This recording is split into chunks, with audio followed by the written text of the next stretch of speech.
about 10 days after 9/11, I went through the Pentagon and I saw Secretary Rumsfeld and Deputy Secretary Wolfowitz. I went downstairs just to say hello to some of the people on the Joint Staff who used to work for me, and one of the generals called me and he said, "Sir, you got to come in. You got to come in and talk to me a second." I said, "Well, you're too busy." He said, "No."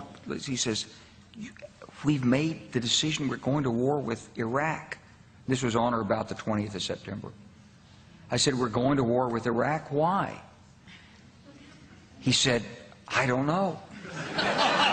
He said, "I guess they don't know what else to do." So I said, "Well, did they find some information connecting Saddam to Al-Qaeda?" He said, No. He says, "There's nothing new that way. They've just made the decision to go to war with Iraq."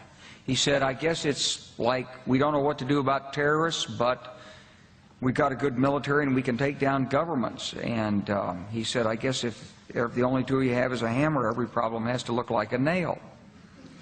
So I came back to see him a few weeks later, and by that time we were bombing in Afghanistan. I said, "Are we still going to war with Iraq?" And he said, "Oh, it's worse than that."